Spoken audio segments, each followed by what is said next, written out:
Hello everyone, मैं हूं पृथ्वी शर्मा।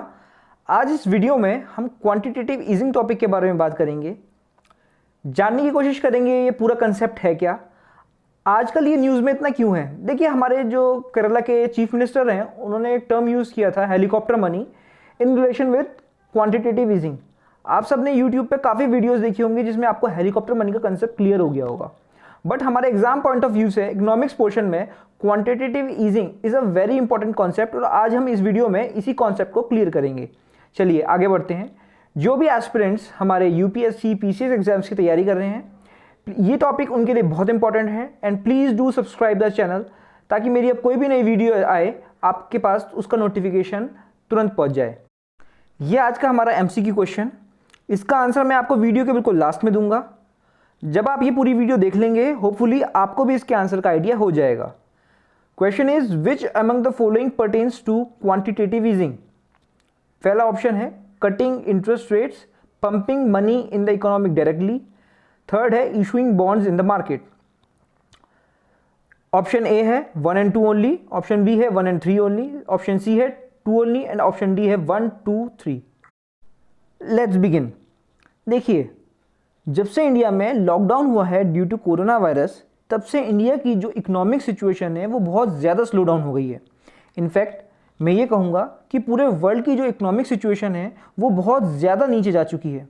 इसी दौरान हमारे तेलंगाना के जो चीफ मिनिस्टर हैं के.सी. राव, उन्होंने ये सुझाव दिया है कि अगर हम हेलीकॉप्टर मनी का यूज़ करेंगे तो हम इकोनॉमिक स्लो डाउन की सिचुएशन से ओवरकम कर सकते हैं। साथ ही में उन्होंने सेंट्रल गवर्नमेंट को ये भी कहा है कि वो 5% फंड्स जीडीपी में से रिलीज करें थ्रू क्वांटिटेटिव ईजिंग कंसेप्ट के थ्रू। एज पर मिस्टर के.सी. राव, उनका ये मानना है कि आरबीआई को हार्ड कैश यानी कि printed money around 10.16 lakh crore economy को बूस्ट करने के लिए रिलीज करनी होंगी इकोनॉमी में, ताकि हम इस स्लो डाउन सिचुएशन से ओवरकम कर सकें। आइए ब्रीफ में जानते हैं हेलीकॉप्टर मनी का कंसेप्ट क्या है। Helicopter money basically western countries में यूज़ होता है, जिसमें गवर्नमेंट हेलीकॉप्टर से अपनी कंट्री में हार्ड या प्रिंटेड कैश को गिराता है इकोनॉमिक स्लो डाउन सिचुएशन से ओवरकम करने के लिए। लेकिन अगर पीआईबी यानी कि प्रेस इंफॉर्मेशन ब्यूरो जो गवर्नमेंट साइट है उसकी माने जाए तो गवर्नमेंट ने ये साफ क्लियर कर दिया है कि इंडिया में हेलीकॉप्टर मनी कंसेप्ट के नाम की कोई ऐसी चीज़ यूज़ नहीं होने वाली। रादर देन हम क्वांटिटेटिव ईजिंग के थ्रू इकोनॉमी में हार्ड कैश रिलीज करेंगे। आइए देखते हैं क्वांटिटेटिव ईजिंग का बेसिकली कंसेप्ट क्या है। अगर मैं थ्योरेटिकल डेफिनेशन की बात करूं, it says that quantitative easing is a form of monetary policy. देखिए, याद रखिए, मॉनेटरी पॉलिसी हमेशा आरबीआई बैंक की होती है। Often used by central government in order to raise the money supplies during critical times. अगर हम आसान शब्दों में बात करें तो ये आरबीआई की पॉलिसी होती है कि उसको पब्लिक में हार्ड कैश रिलीज करना है। यानी कि सपोज मान लीजिए ये आरबीआई है, ये सेंट्रल गवर्नमेंट को या प्राइवेट बैंक्स को पैसा देगी और अल्टीमेटली बैंक्स पब्लिक में हार्ड कैश रिलीज करेगा। अब ये हार्ड कैश रिलीज करने के लिए इनकी डिफरेंट स्कीम्स होती हैं। आइए इस कंसेप्ट को समझते हैं कि बेसिकली आरबीआई टू पब्लिक ये हार्ड कैश फ्लो कैसे होता है। नाउ मैं आपको बताता हूं कि सेंट्रल बैंक या प्राइवेट बैंक्स अपनी पब्लिक को स्कीम्स अवेल कैसे कराता है। अगर आपने नोटिस किया हो तो आपने देखा होगा ड्यूरिंग टाइम्स ऑफ इलेक्शन और during the tenure of any government बहुत सारी स्कीम्स लाती है पब्लिक बेनिफिट के लिए। फॉर एग्जाम्पल फूड स्कीम होती है, हेल्थ स्कीम होती है, रोड स्कीम्स होती हैं जिसमें निर्माण कार्य कराना होता है, food schemes like MNREGA type. तो जब भी गवर्नमेंट ये स्कीम्स पब्लिक के लिए लाती है, गवर्नमेंट को पैसा चाहिए होता है, तो वो पैसा जो है गवर्नमेंट बैंक्स के थ्रू लेती हैं, लोन के थ्रू लेती हैं। अब आपको सिंपल कंसेप्ट पता होगा लोन लेने का। अगर मैं एक लेमैन की तरह बात करूं आपसे, तो लोन हम कैसे लेते हैं? हम बैंक के पास जाते हैं, अपनी कोई भी चीज़, घर है या कोई भी ऐसी यानी फिजिकल मटेरियल, उसको गिरवी रखते हैं और बैंक हमें उसके ऊपर कुछ इंटरेस्ट रेट पे लोन देता है। तो same as it is government करती है। गवर्नमेंट के लिए सिक्योरिटीज़ या एसेट्स क्या हैं? गवर्नमेंट की एसेट्स हैं treasury bills, bonds, debentures, securities. तो ये सब जो गवर्नमेंट के एसेट्स हैं ये बैंक के पास गिरवी रखती है और उनसे लोन ले लेती है। ये पैसा गवर्नमेंट अपनी स्कीम्स में पब्लिक बेनिफिट के लिए लगा देते हैं। अब एक बहुत ही सिंपल एग्जाम्पल से समझते हैं कि कंसेप्ट क्या है, कि कैसे हमारा हार्ड कैश पब्लिक में या इकोनॉमी में फ्लो होता है। सपोज मान लेते हैं गवर्नमेंट ने 6% इंटरेस्ट रेट पे बैंक से लोन लिया। लोन के बदले में गवर्नमेंट ने अपनी सिक्योरिटीज बैंक को जमा करा दी। अभी गवर्नमेंट ने बैंक को पैसा वापस नहीं दिया। अब सपोज मान लीजिए जैसे एक क्रिटिकल सिचुएशन आ गई कोरोना वायरस की, हमारी इकोनॉमी बहुत स्लो डाउन हो गई, अब लोगों के पास पैसा नहीं है, हार्ड कैश नहीं है। अब गवर्नमेंट ने आदेश दिए आरबीआई को कि आप अपनी किसी मेथड से, कोई स्कीम से इकोनॉमी में, पब्लिक की पॉकेट में हार्ड कैश पहुंचाइए। अब गवर्नमेंट का ये आदेश के कारण आरबीआई क्या करती है, आरबीआई बैंक से कांटेक्ट करेगी, बैंक से जिसके पास गवर्नमेंट की सिक्योरिटीज पड़ी हैं। आरबीआई कहेगा कि आप मुझे ये सिक्योरिटीज दो, मैं आपको हार्ड कैश देता हूं पैसा। अब बैंक कहेगा मैंने 6% पे गवर्नमेंट से ये सिक्योरिटीज ली थी, अब अगर मैं आपको सिक्योरिटीज दे दूंगा 6% पे तो मुझे क्या फायदा होगा, मुझ पे थोड़ा एक्स्ट्रा पैसा आना चाहिए, तभी तो मैं उसको पब्लिक को ज्यादा पैसा दे पाऊंगा।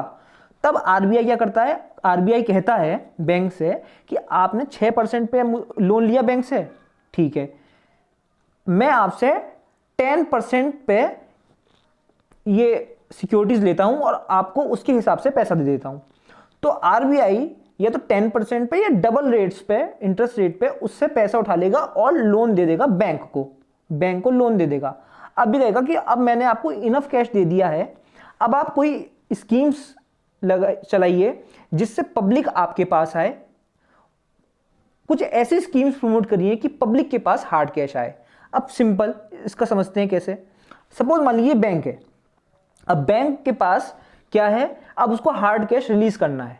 तो हार्ड कैश रिलीज करने के कौन कौन से टूल्स होते हैं, बैंक क्या करेगा, पब्लिक को लालच देगा कि आप उससे बहुत कम इंटरेस्ट रेट पे लोन लें। अब क्या होता है, जब भी हम बैंक के पास लोन लेने जाते हैं, सपोज मान लीजिए हमें कार लोन लेना है या होम लोन लेना है, तो बैंक क्या करता है, इंटरेस्ट रेट बहुत हाई रख देता है। जब इंटरेस्ट रेट हाई रखता है जैसे 10%, 12% रिटर्न में, तो पब्लिक लोन लेने से डरता है कि यार हम इतना लोन लेंगे तो हमारा 12%, 15% तो लोन में ही चला जाएगा उसका चुकाने में। तो क्या करता है गवर्नमेंट, ये बैंक स्कीम निकालता है कि आप हमसे 4% या 5% पे लोन ले लीजिए और जो चक्रवर्ती ब्याज होता है, कंपाउंड इंटरेस्ट, वो आपका नहीं लगेगा। या कोई भी ऐसी स्कीम लगाएगा कि आप अपना गोल्ड हमारे पास रख दीजिए, आपको इसका पूरा पैसा मिल जाएगा जब आप लेने चाहेंगे, और आपको बस ये, और आपको इंटरेस्ट रेट भी मिलता रहेगा। तो अगर आप हमारे पास गोल्ड रखेंगे या कोई भी ऐसी स्कीम होती है तो वो पब्लिक को लालच देता है बैंक। तो बैंक लालच देगा, पब्लिक लोन लेने के लिए बैंक के पास आएगा और बैंक कम इंटरेस्ट रेट पे पब्लिक को पैसा देगी।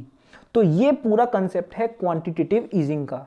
अब देखते हैं क्वांटिटेटिव ईजिंग के बेनिफिट्स क्या होते हैं। देखिए बेनिफिट्स ये हैं, लो इंटरेस्ट रेट जो मैंने अभी आपको बताया, प्रिवेंट्स अनएम्प्लॉयमेंट, क्योंकि ऐसा होता है ना भाई, देखो जब आप लोन लोगे तो सपोज मान लो आप कभी कभार ऐसा भी लोन ले सकते हो लालच में कि मैं कोई अपना स्मॉल बिजनेस स्टार्ट कर रहा हूं। जैसे ये समय इकोनॉमिक स्लो डाउन चल रहा है तो डेफिनेटली आप देखिएगा बैंक की साइड से कई सारी ऐसी स्कीम्स आएंगी जिस पे लोन पे आपको बहुत कम इंटरेस्ट रेट देना पड़ेगा, क्योंकि बैंक आपको लालच देगा कि कम इंटरेस्ट रेट पे आप लोन लीजिए, कार लोन लो या कोई अपना बिजनेस खोलो। जिससे क्या होता है, अगर आप बिजनेस खोलेंगे तो डेफिनेटली है आप इंप्लॉय करेंगे, आप एक छोटा बिजनेस खोलेंगे उसमें 2 या 4 इंप्लॉयज को आप हायर करेंगे, तो इससे इंप्लॉयमेंट भी जनरेट होता है और इकोनॉमिक ग्रोथ भी आपकी होगी।